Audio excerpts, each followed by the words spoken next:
ইয়া হলে 45 বছৰলৈকেহে সেই সুবিধা থাকে 45 বছৰ পাৰ হৈ গলে সেই সুবিধা নাথাকে অৰ্থাৎ প্ৰমোশনৰ বাবে উদ্ধতম বয়স 45 বছৰ আছিল আজি কেবিনেটে অঙ্গনবাদী সহায়িকা সকলক অঙ্গনবাদী কৰ্মীলৈ পদোন্নতিৰ বয়সৰ উদ্ধতম সীমা 45 বছৰৰ পৰা 50 বছৰলৈকে বৃদ্ধি কৰে ইয়াৰ ফলত ৰাজ্যৰ বহু কেইটা আমাৰ অঙ্গনবাদী সহায়িকা এই আমাৰ সিদ্ধান্তৰ ফলত উপকৃত হ'ব আজি আমি অসমৰ উদ্যোগীকৰণৰ দিশত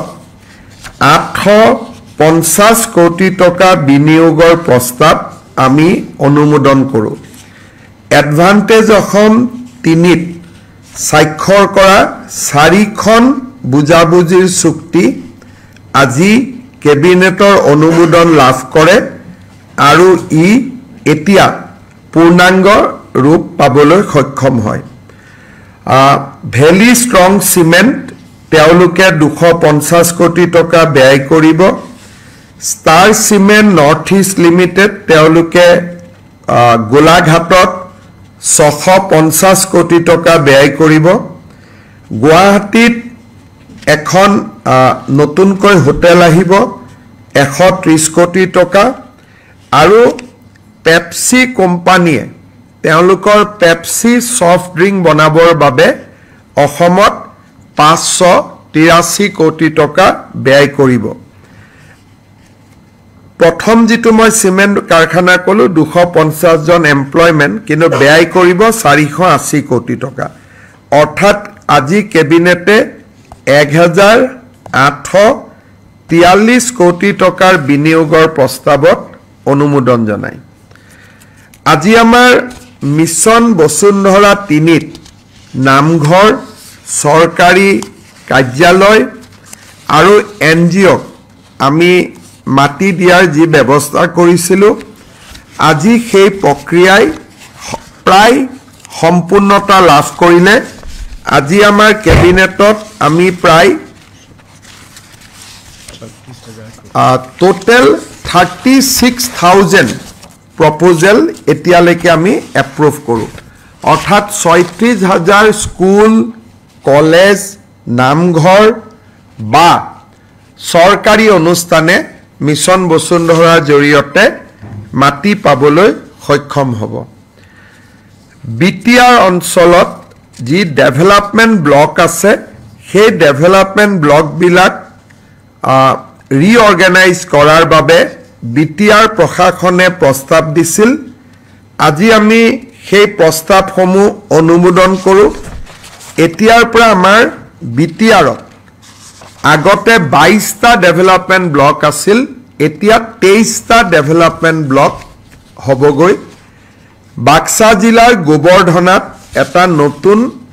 বিডিও অফিস বা ব্লক কাৰ্যালয় আমি মুকলি কৰিম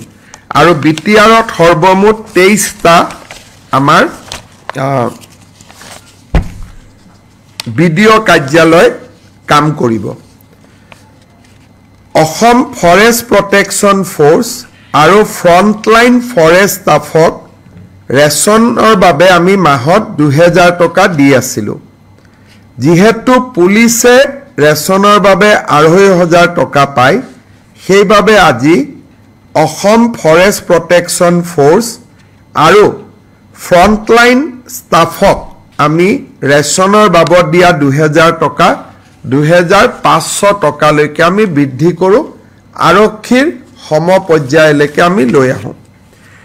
এতিয়া মই কেবিনেটত গ্ৰহণ কৰা এটা গুৰুত্বপূৰ্ণ সিদ্ধান্তৰ বিষয়ে আপোনালোকক ক'ব বিচাৰিছো আপোনালোকে জানে যে আমি 2025 বৰ্ষটোক কিতাপৰ বৰ্ষ হিচাপে উদযাপন কৰাৰ সিদ্ধান্ত গ্ৰহণ কৰিছিলো সেই সিদ্ধান্ত অনুসৰি কেবিনেটত আজি আমি কেইবাটাও সিদ্ধান্ত গ্ৰহণ কৰো যাৰ বিষয়ে আপোনালোকক মই অৱগত কৰিব বিচাৰিছো কিতাপৰ বৰ্ষ উপলক্ষে ৰাজ্য চৰকাৰে 1000 জন যুৱ লেখকক তেওঁলোকৰ ভৱিষ্যতৰ দিনত আৰু অধিক তেওঁলোকক উৎসাহ প্ৰদান কৰিবৰ বাবে 1000 যুৱ লেখকক 25000 টকা কৰি এককালীন এটা সাহায্য দিবলৈ সিদ্ধান্ত গ্ৰহণ কৰে 1000 যুৱ লেখকে 25000 টকা কৰি আৰ্থিক উদগনি লাভ কৰিব অসম প্ৰকাশন পৰিষদে যুৱ লেখকসকলৰ তালিকা চূড়ান্ত কৰিব এই বছৰ অসমত যাতে কেইবাখনো গ্ৰন্থমেলা অনুষ্ঠিত হ'ব পাৰে সেইবাবে ৰাজ্য চৰকাৰে জিলা সদৰত কোনোবা অনুষ্ঠান প্ৰতিষ্ঠানে গ্ৰন্থমেলা আয়োজন কৰিলে 5 লাখ টকাকৈ আৰ্থিক সহায় আগবঢ়াব অৰ্থাৎ অসমৰ 35খন জিলাৰ যি ধৰণে গ্ৰন্থমেলা আয়োজন হ'ব যিসকল আয়োজক সেই আয়োজকসকলক আমি 5 লাখ টকাৰ এটা অনুদান আগবঢ়াম আৰু যদি কোনোবাই গ্ৰন্থমেলা সমজিলাত পাতে আমাৰ ৰাজ্যত জিলা আছে সমজিলা আছে এতিয়া মহকুমা নাই গতিকে জিলাত পাতিলে গ্ৰন্থমেলা পাতিলে 5 লাখ টকা পাব আৰু সমজিলাত যদি গ্ৰন্থমেলা পাতে 2,500 টকা তেওঁলোকে 2.5 লাখ টকা তেওঁলোকে লাভ কৰিব 5 lakhs in district headquarter 2.5 lakhs in co-district headquarter 16 আগষ্টৰ পৰা ৰাজ্য চৰকাৰে প্ৰতিখন চৰকাৰী ফাংচনত এই কিতাপৰ বৰ্ষ শেষ নোহোৱাৰ পৰিৱৰ্তে লৈকে গামোচাৰ লগতে একোখন কিতাপেৰে আমি বিশিষ্ট অতিথিসকলক সম্বৰ্ধনা বা আমি তেওঁলোকক সন্মানিত কৰিম অৰ্থাৎ ষ্টেট গভৰ্ণমেণ্টৰ যিকোনো ফাংচনত অতিথিসকলক গামোচাৰ লগতে একোখন কিতাপ উপহাৰ দিয়াটো অনিবাৰ্য হ'ব ইয়াৰ পিছত ৰাজ্য চৰকাৰৰ যিমান কৰ্মচাৰী আছে এই কৰ্মচাৰীসকলক নৱেম্বৰ মাহৰ দৰমহাত আমি 1000 টকা অতিৰিক্ত কৰি দিম 1000 টকা লৈ তেওঁলোকে কিতাপ কিনিব লাগিব আৰু ৰচিদ কিতাপ কিনা ৰচিদ তেওঁলোকে নিজৰ হেড অফ দা ডিপাৰ্টমেণ্টক জমা দিব লাগিব আমাৰ ৰাজ্যত প্ৰায় 3 লাখ চৰকাৰী কৰ্মচাৰী আছে বেছি আছে 4 লাখ বুলি ক'ব পাৰে তাৰ মানে ৰাজ্য চৰকাৰে 40 কোটি টকা খালি কিতাপ কিনাৰ বাবে ব্যয় কৰিব যদি কোনোবা কৰ্মচাৰীয়ে টকাটো লৈ গৈ কিতাপৰ কিনা ৰচিদখন ঘূৰাই নিদিয়ে তেতিয়া হলে নেক্সট মাহৰ দৰমহাত 1000 টকা কৰ্তন কৰা হ'ব আৰু যদি কিতাপখন কিনে তেতিয়া হলে তেওঁ সেই টকাটো দৰমহাৰ অতিৰিক্ত হিচাপে লাভ কৰিব শেষত কিতাপৰ বৰ্ষ উপলক্ষে এইবাৰ ডক্টৰ ভূপেন হাজৰিকাৰ নামত ৰাজ্য চৰকাৰে প্ৰকাশ কৰা পুথি এখন 1 জানুৱাৰী তাৰিখে পুৱা কৰি অসমৰ 12 লাখ পৰিয়ালত আমি বিতৰণৰ বাবে সিদ্ধান্ত লৈছো এই 12 লাখ পৰিয়াল মেইনলি চৰকাৰী শিক্ষক পঞ্চায়তৰ প্ৰতিনিধি এই ধৰণৰ যিখিনি আমাৰ এখন তালিকা আছে তালিকা অনুসৰি 12 লাখ ঘৰত আমি ভূপেন হাজৰিকা দেৱৰ জীৱনীখন আমি প্ৰেৰণ কৰিম কিতাপৰ বৰ্ষ উপলক্ষে যোৱা প্ৰেছ কনফাৰেন্সত আমি কৈছিলো যে 38 লাখ অৰুণোদয় হিতাধিকাৰীৰ পৰিয়াললৈও আমি সৰু কিতাপৰ পুস্তিকা এখন প্ৰেৰণ কৰিছো অৰ্থাৎ ৰাজ্য চৰকাৰে বাজেটত ঘোষণা কৰা ধৰণে আমি বিস্তৃতভাৱে এইবাৰ কিতাপৰ বৰ্ষ পালন কৰিম স্বাভাৱিকভাৱে অসমৰ ৰাইজেও যদি বিয়া সভা বাৰ্থডে আদিত কিতাপ উপহাৰ দিয়া আৰম্ভ কৰে তেতিয়াহ'লে ৰাজ্য চৰকাৰৰ প্ৰচেষ্টা আৰু অধিক সফল হ'ব শেষত আমাৰ কেবিনেটত আজি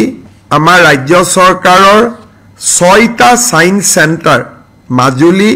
ডিফু কলিয়াবৰ শিলচৰ আৰু আমিনগাঁও আৰু বঙাইগাঁও নিৰ্মাণ হৈ আছিল ইয়াৰ বাবে প্ৰয়োজনীয় অতিৰিক্ত 178 কোটি টকা কেবিনেটে আজি অনুমোদন দিয়ে কেবিনেটৰ একেটাই সিদ্ধান্ত আছিল আপোনালোকে যদি কিবা প্ৰশ্ন আছে আপোনালোকে নিশ্চিতভাৱে কৰিব পাৰে আৰু ৰাতিও বহুত হৈছে মই ভাবো ডেফিনেটলি প্ৰশ্ন নাই পিছত ভাল কৰি লগ পাই লম হ'ব ধন্যবাদ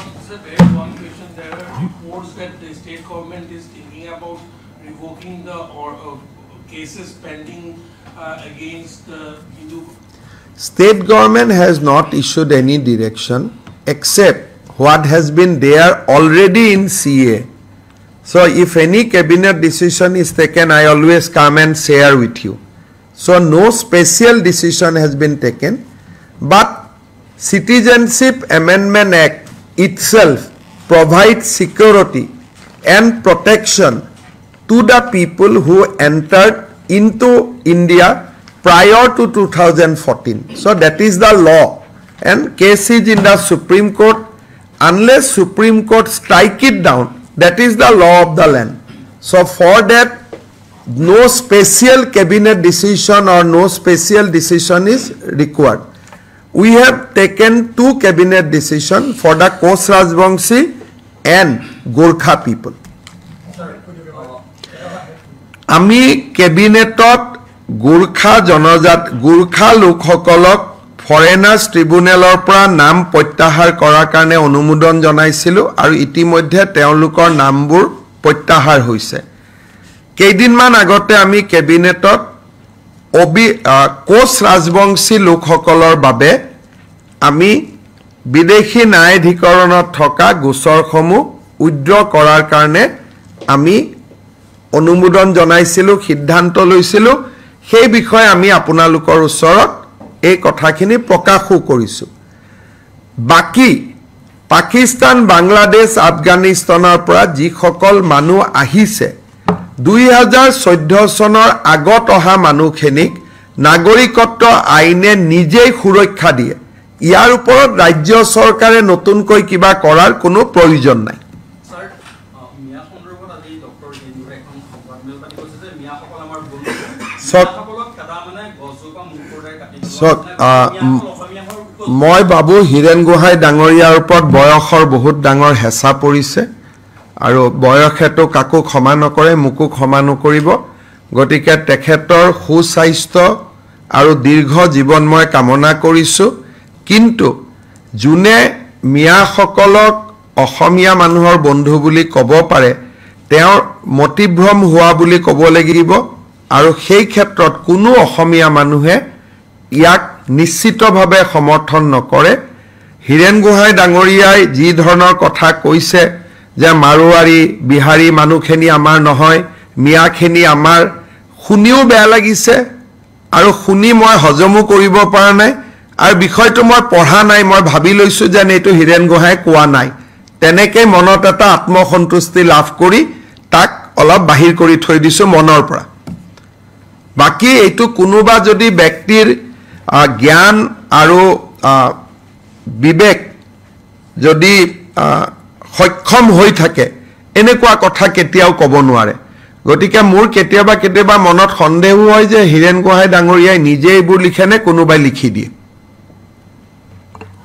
Sir, one question. The Assam Legislative Assembly PSC committee has set up an inquiry regarding a building in Dima Hasao that was coming in news, wherein an orphanage was converted into a hotel. Sir, can you please clarify? So we do not interfere in the matters of Dima Hasao. You must understand that they are the tribal body. They have the full authority, and Assam Legislative Assembly has no right over inquiry over any 6th schedule area of Assam. they can be investigated only by their own Public Accounts Committee. So those who do not know the system of 6th schedule, they put question of 6th schedule to the Chief Minister. 6th schedule are autonomous, 6th schedule are independent. We do not have any control except law and order in the 6th schedule district.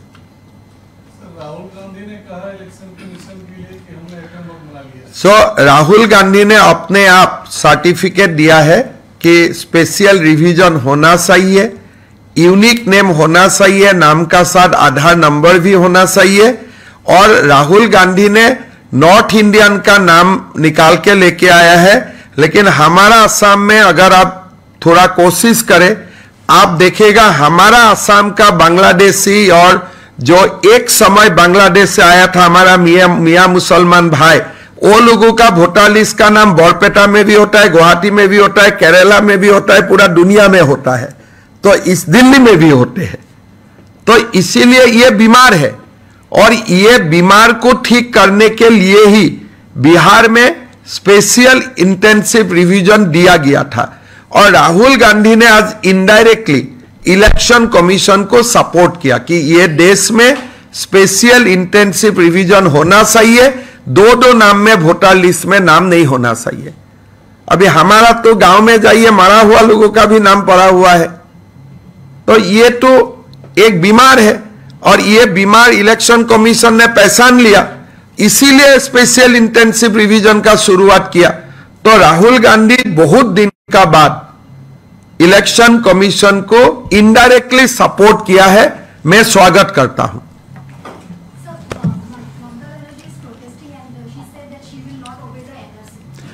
So who has asked her to obey the